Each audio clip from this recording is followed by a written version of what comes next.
Welcome to Gold Squadron Paint Wars, a painting competition that gives 3 painters the same model, theme, and 2 weeks to give us their best work, whose technique, artistic choices, and most importantly, execution of today's theme will earn them a Paint Wars Champion medal.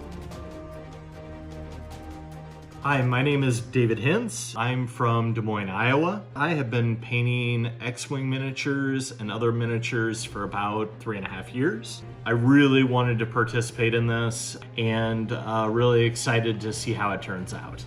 My name is Alec Kozak and I'm from Prescott, Arizona, and I've been painting miniatures and models for 20 years. I have no idea what to expect from this competition, but I'm thrilled to be part of season 1 of the Gold Squadron podcast Paint Wars. Hello, my name is Ian Markon, and I'm from Crawfordsville, Indiana. I've been painting miniatures for about 17 years now. That being said, I've done a fair amount of repainting my ships as I go play X-Wing, so hopefully some of the stuff that I've learned in doing that will transfer over as I try to push my ships to the next level. Who has ice powers, is master of the elements, and has a stellar wardrobe. Queen Elsa from Disney's Frozen 2 is seen wearing several different dresses throughout the movie that are pulled together by their shared Nordic-inspired styling. And the model being painted for this prompt is the Firespray Patrol Craft. Into the unknown. Who has ice powers, is master of the elements, And also has a stellar wardrobe. Queen Elsa is seen wearing several very different dresses in Disney's Frozen 2 that are pulled together by their shared Nordic-inspired styling. Which will speak to you? All right, so We're gonna do a Frozen 2 spacecraft for everybody. Alrighty then. Our lead judge for today is Kuzmanoff. We're also joined by Piche and Lyla Mev.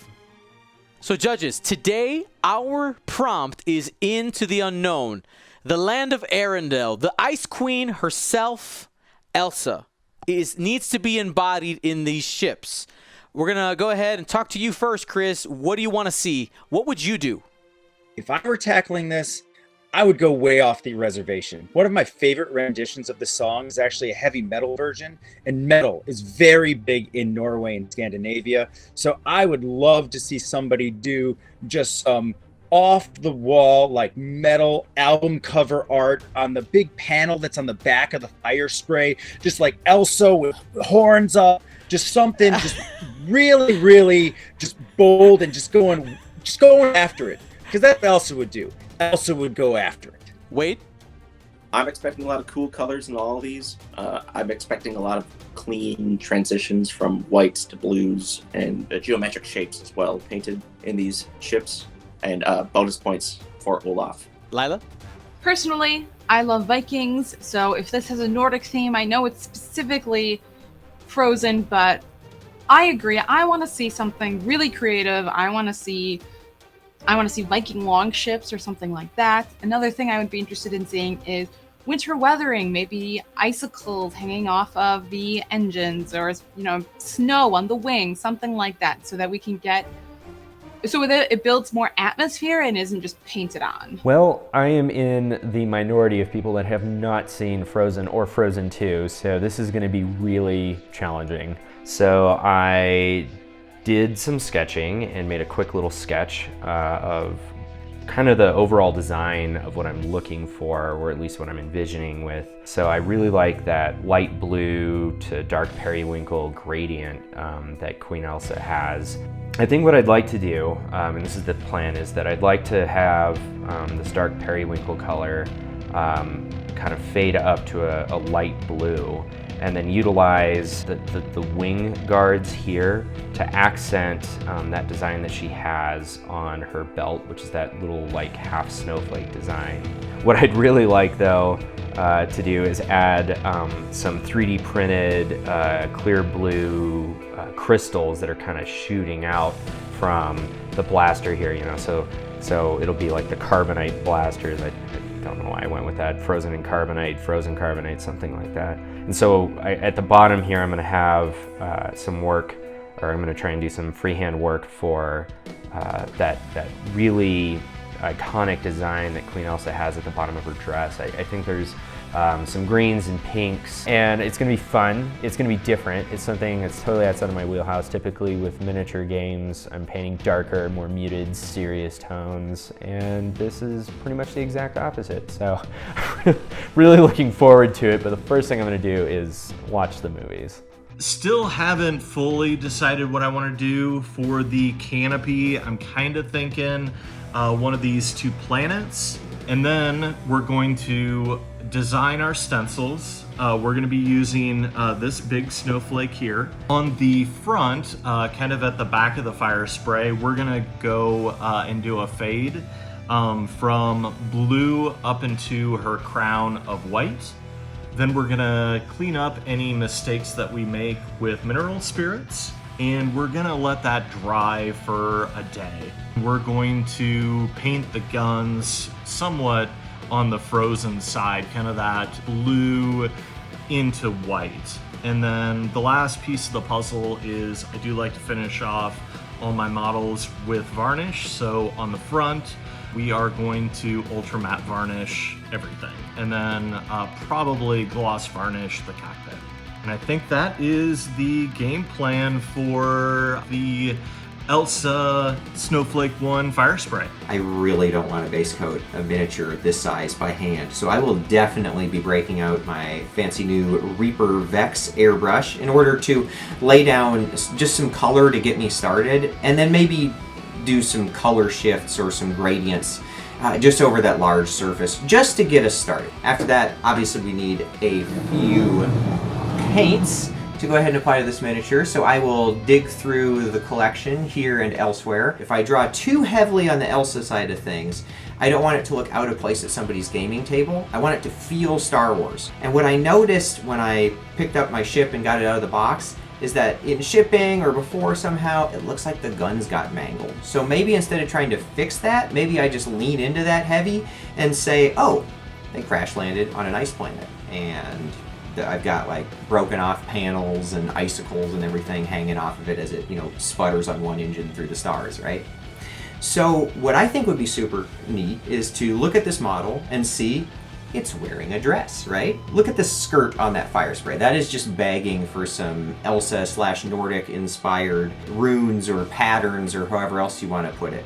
So I think that if I combine some neat patterning of the skirt of this in an Elsa style with some snow and ice effects and maybe some authentic battle damage, we'll get a pretty cool ship at the end of the day that would look good on any gaming table while still being able to let it go. That's the plan. We'll see how it goes. After 2 weeks of planning, painting, and sculpting, let's see what you created. Our first category in the competition, technical quality. Painters are judged on their painting technique. This focuses on the execution of their repaint. Our judges will be looking for clean application of their paints, as well as the quality of construction for any modifications that they made to the model. Wade? I thought all of these were very technically well done. All of them for different reasons. I look at Alec and I look at David's, and I see that both of them used a gloss varnish on the cockpit, which really kind of calls back to the original way these ships are painted from FFG. Looking more closely at Alec's, he uses a very good color transition from white to like a kind of a very light blue, and he also really utilizes a speckling technique around the cockpit to kind of create a frosted look, which I kind of liked a lot. He incorporated that on the sides of his wings as well. He did also do a good pinkish engine glow on the back. I thought it was a little too much for my taste, but I know a lot of people do like their engine glows on their ships, so I thought overall he did a very good job. Looking at David's, he really utilized a stencil for like the main focal point of his piece, which was the snowflake on the front. He incorporated freehand in his cockpit as well, showing the reflection just like Ian did as well. Both of them looks like they're showing the ice planet Hoth from Star Wars Episode 5, which is a good call out to link both Elsa into becoming a Star Wars Disney princess. So very good job, Jack. Very good job there, guys. I did think David's lines could be a little cleaner around the paneling. It was consistent, but I think he could have tightened it up just a little bit. But that's me being pretty nitpicky on an otherwise very close competition. Lastly, for Ian's, I really loved his battle damage that he applied to the ship. It really made it kind of feel part of the Star Wars universe, because like all the ships in Star Wars are always just kind of broken and barely hanging on.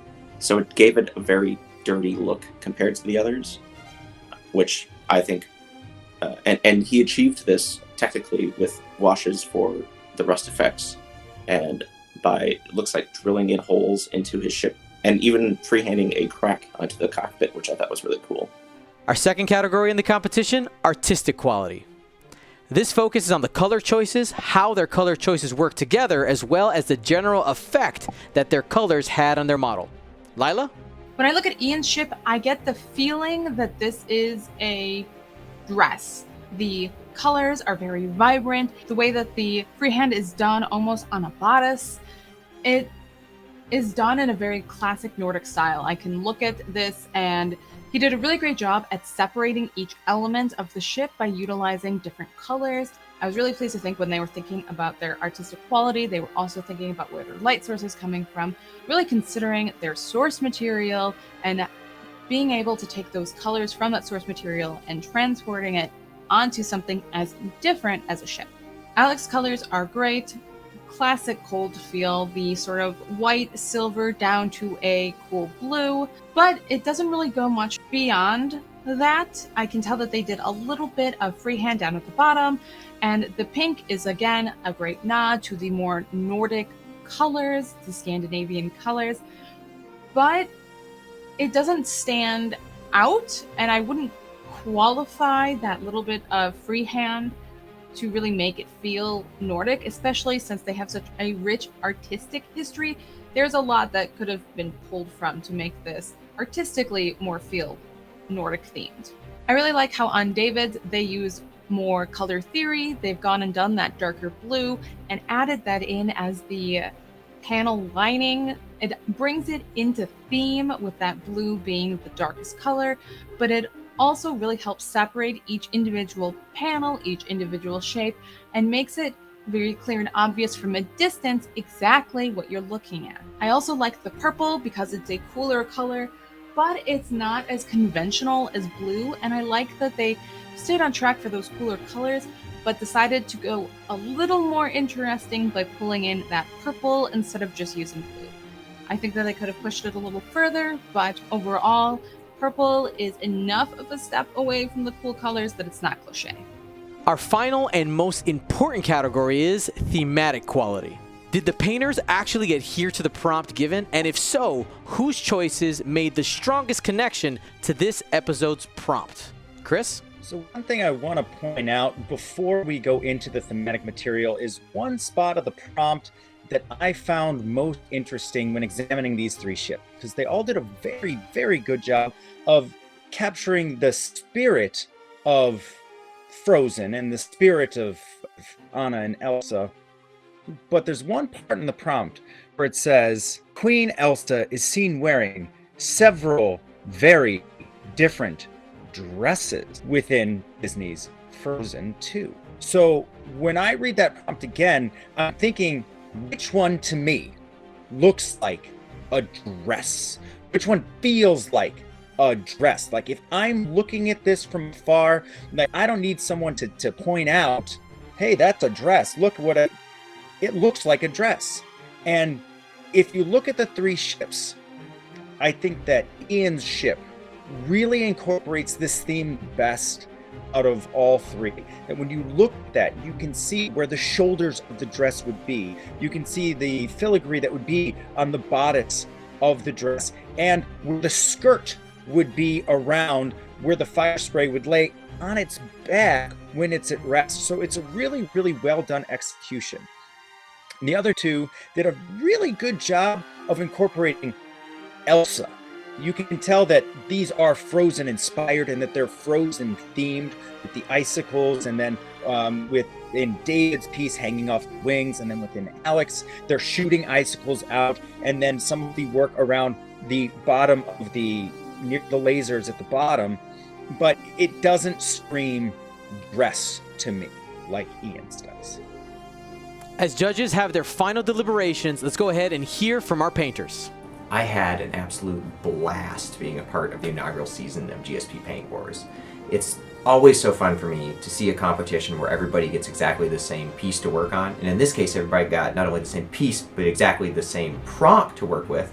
I really like what I came up with, but I'm also super excited to see what my fellow artists put together and what unique take they had on the competition itself. If I had more time, I would have really liked to do some non-metallic metal on this ship, but unfortunately, even though that's one of my strengths, given the time constraints of this competition, I really didn't see that being the best use of my time versus focusing on all the other things that I had to do. So it was fun because it pushed my wet blending and some other techniques that I haven't used to the same degree in the past. All that being said, I'm feeling pretty confident about my entry. I look at it and I get a sense of joy and a sense of fun. I really hope whoever gets this ship at the end of the day make sure to sing Let It Go every time they drop a bomb out the back of that fire spray. And I also hope they appreciate all the red focus actions I took until my eyes literally bled. Thank you, GSP, for letting me do this amazing fire spray. I had so much fun doing this. Added a couple things from my original plan. I gave Elsa's crown a jewel, and I put some frozen icicles on both of the wings. This is the actual first time I've ever done a planet for the cockpit. For every fire spray I do, almost always, I like that gloss varnish. I think it looks fantastic on here. Overall, super happy with how the fire spray turned out. I really think it fits the Elsa theme. And I had so much fun painting this. Taught me a lot of new things. Everything from modding and attaching the icicles and creating those, to using green stuff on the little jewel up here, which was a lot of fun. So I hope you guys like this fire spray as much as I do. Hopefully it knocks your socks off. I had an absolute blast painting this piece. It was a prompt that was really unknown to me. I'm happy with the result. I'm happy with how the initial idea on paper basically translated to the final result, and how that turned out to be something that I think really captured Elsa's travel dress. Airbrushing is always a challenge. There's not a real easy way to fix airbrushing, so when something goes wrong for airbrushing, you kind of have to redo the whole thing. So when I finally got to the flames and the engine design, there's no undo button. There's no I'll just touch this up later, because airbrushing with a color like pink over blue is a very permanent thing. So that was a little nerve-wracking, but I'm happy with the result for that. I wish I just had more time to do the freehand work. I wish I had more time to practice that. I don't get to do it very often, but I really, really, really wanted to emphasize the Nordic design that was in her dress, as well as the elemental snowflake that is on the back of the ship. I spent a lot of time doing that, and I spent a lot of time working on the frosted glass and the frosted wings. So I probably could have managed my time a little bit better. Really enjoyed doing the 3D printed crystals for the blasters, just to add a little bit more Elsa in there, you know, with her abilities and her powers. I enjoyed learning some of these new techniques for freehand work and for airbrushing. And I really am excited to see the other pieces that are entered into this and the other ships that are going to be flying on the table one of these days. The winner of this episode of Gold Squadron Paint Wars is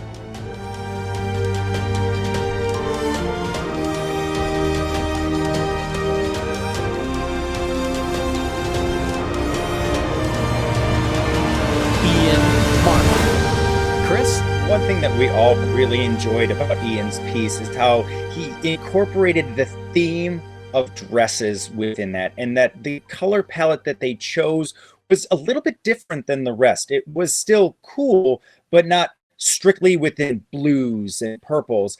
That they took a slightly different take on Elsa's garb, maybe from her coronation day. And we really just appreciated that extra effort that they took also to battle damage their ship, weather their ship, so that it also still looked like it was part of the Star Wars universe. This was really close between all three of them. and I really actually look forward to seeing more of what you guys can do. Like we said earlier, we talked about specifically the dresses, and this looks like a cult ship, but a gorgeous cult ship. Thank you to our painters and judges for their amazing work, and thank you to you for watching Gold Squadron Paint Wars. The models being painted on our show are being given away to you, our audience and supporters, so be sure to subscribe to the channel and then follow us on Instagram and Twitch so that you don't miss when we're giving these models away. And if you want to be a part of our biggest group of supporters, the ones that made this show possible, head over to patreon.com/Gold Squadron. It is linked below. Now let us know in the comments, do you agree with our judges? And is there a painter in our episode that you think is deserving of another chance in a future episode? Thanks for watching Gold Squadron Paint Wars. Gold Squadron out.